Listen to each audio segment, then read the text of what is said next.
সম্প্রতি দেশের বিভিন্ন প্রদেশের বিধানসভা নির্বাচনের পর নির্বাচন কমিশনের ভূমিকা নিয়ে প্রশ্ন তুলেছিল বিরোধীরা।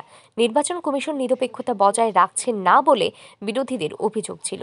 বিরোধী রাজনৈতিক দলগুলির অভিযোগ খণ্ডন করে দিয়ে রবিবার বছরের প্রথম মন কি বাত অনুষ্ঠানে দেশের নির্বাচন কমিশনের প্রশংসা করলেন প্রধানমন্ত্রী নরেন্দ্র মোদী।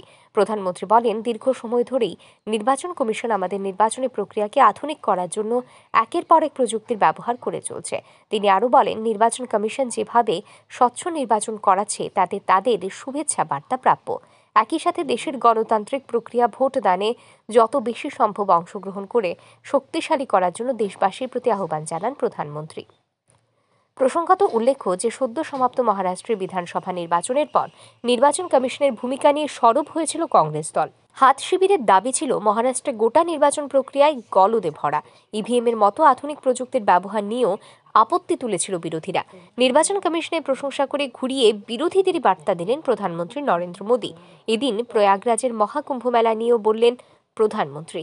তিনি বলেন, মহাকুম্ভে বৈচিত্র্যের মধ্যে ঐক্যই ফুটে ওঠে। দেশ এবং বিদেশের বিভিন্ন স্থান থেকে মহাসঙ্গমে মিলিত হন মানুষ, যেখানে ধনী কিংবা দরিদ্রের কোনো লেশমাত্র চিহ্ন থাকে না, সবাই সমান। প্রসঙ্গত উল্লেখ্য যে প্রতি মাসের শেষ রবিবার প্রধানমন্ত্রী নরেন্দ্র মোদীর মন কি বাত অনুষ্ঠান সম্প্রচারিত হয়, কিন্তু এই মাসের শেষ রবিবার সাধারণতন্ত্র দিবস পড়েছে। এই কারণে প্রধানমন্ত্রীর মন কি বাত এক সপ্তাহ আগেই সম্প্রচারিত হল। Bureau report, RE news.